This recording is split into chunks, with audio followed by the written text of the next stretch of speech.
In this video, you'll learn the actual learning and development investment your company needs to make to ensure your employees use AI to its full capabilities while retaining and attracting talent. Let's accelerate your business.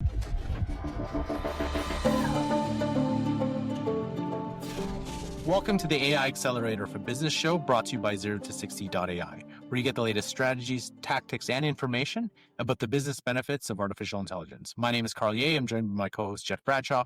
And today we're talking about training, AI training, and career development. So, Jeff, the reason why I wanted to bring this on is because right now, a lot of employees or all employees are hearing, hey, you need to upgrade your AI skills because you need to remain employable. And one of those skills, obviously in terms of AI, is, what do employers look for? And we're starting to see this in job postings, the type of AI skills. But also, how will your career progress and how do you gain those skills? And this is in reference also to another Nate Jones video where he was talking about how, your manager, your current boss, your directors has direct impact on your ability to take these skills based on their willingness and knowledge of fighting for you to get that training, get those more advanced tools for your organization, other than you having to go out and do all this yourself. Well, and it's an important topic, Carl, because I think that the companies that underfund AI training and tooling today risk losing their best people and their competitive advantage, because I think employees will be looking for companies that are offering AI support and AI training as much as companies are going to start looking for people that have these skills. And I think it is, I think that we've seen it too often where companies will check the box and say, well, we're using Copilot, so we're good. But they don't back it up with any kind of training. They don't support other tools. And so people are kind of locked into, well, this is the tool we selected, and they don't provide that support. And your good people may look at a competitor and say, you know what, they've got way more flexible opportunities. They've got better training, and I'm going to make that shift because for me personally, it's going to make my job easier, but it's also going to allow me to advance my skill set and make me more valuable. And at the same time, those employers who are providing that level of training, the level of tools, most likely have some sort of AI strategy that is, leveraging those skills to take their business in a completely higher or better direction than maybe where they just pick Copilot and that's kind of it, right? I was just going to say as well that I think that it's what ends up happening too is employers will pick that one tech savvy individual and say, okay, well, let's make them our AI expert. And they might provide training for them, but they ignore everybody else. And I think based on the Nate Jones video and what we've seen is that you got to provide training to a broader, a wider berth of your employee base. We talk about this a lot when we do our presentations. Imagine training 20 to 25 people, giving them, let's say, and when we talk about training, we're not talking 2 lunch and learns and maybe an LMS module, right? We're talking ongoing, every month you train, get people up on the new tools, get people up on the techniques, trends, and really hold them accountable to actually using AI. So if you give employees, let's say 20 of them, $4,000 worth of training a year, plus, and that's included, let's say, more advanced tools, like something not even a $20 ChatGPT is maybe not enough, right? Maybe a Claude Max plan. So it's only it's $140 a month, right?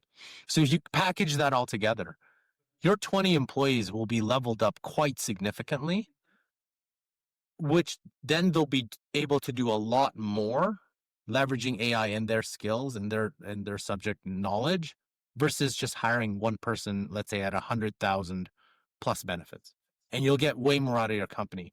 But I can't understand why companies don't connect that, because it's for them. It's like, hey, you know what? It's easier for us to hire and maybe get rid of people than training our own people, totally leveling them up for the exact same price of a new employee. Think about some of our applications, some of our clients. I mean, when we go out and we take a task that an employee's been doing that normally takes them, let's say, 4 days a month, and they're able to cut it down to 30 minutes. So 4 days a month, multiply what you pay that person times 4 days, whatever it is it $1,000? Is it $2,000? That's 1 month. So Yeah. if you invest $3,000, $4,000 into that person's training over 12 months, you're getting a massive return on your investment, just by that time savings for one task. Imagine if they start doing 4 or 5 other tasks because of their training, because they're able to use these AI tools and become more efficient. It is an actual investment. It's not an expense. And I think that's the way that executives need to look at it.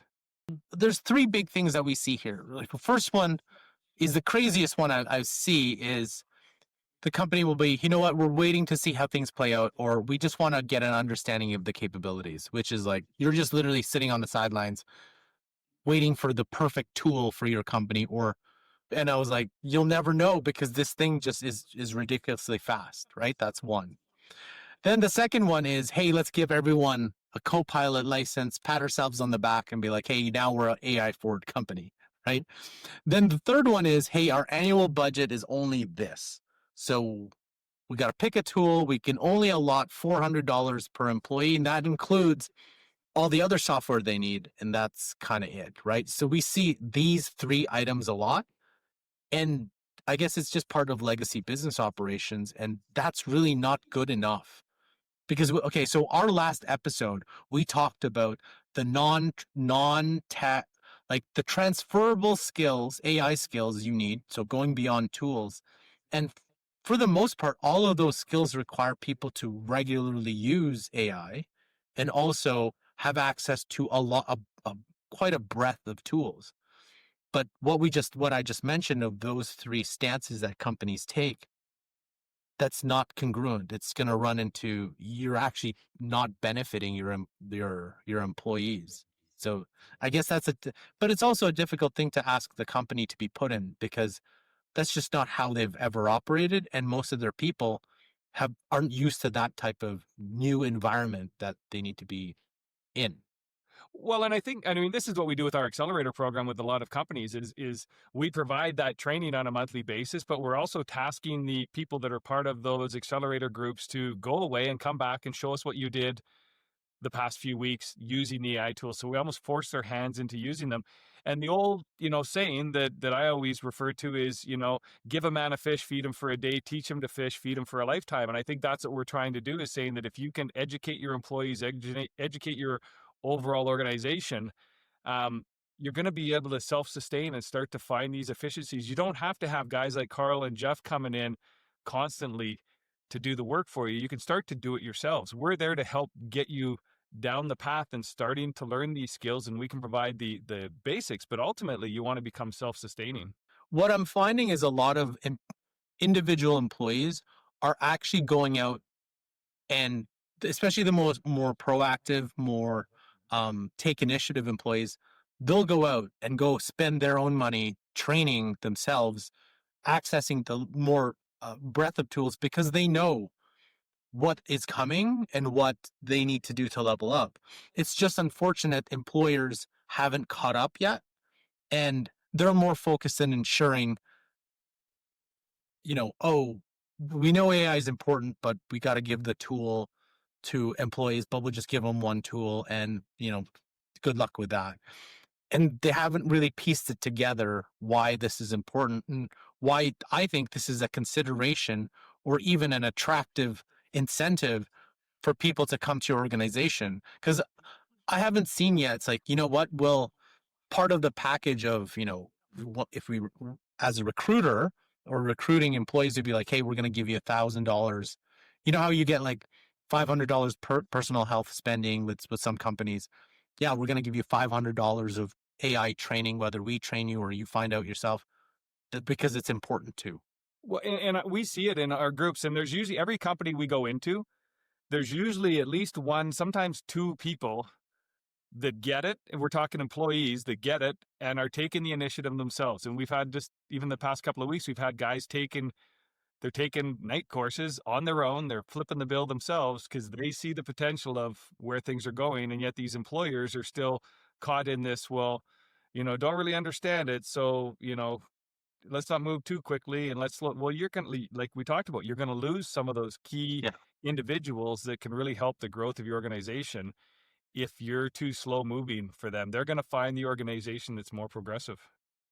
And there's also a problem with, and it's a security problem too, is if you deploy one set of tool. So let's say you deploy a Microsoft Copilot, and employees aren't finding that it's either disappointing or it can't do the job that you want it to do, then they're going to go off and use their own AI tool. Now that presents a larger issue because we all know every single company we work with, people have been using whatever tool if the company doesn't provide the tool or locks down the tool or provides a tool that is not related to what they're doing, right? So there are some good uses of Copilot, but not all 200, 300 of your employees need it. Maybe some of them need a Higgs field. Maybe some of them need a ChatGPT for business.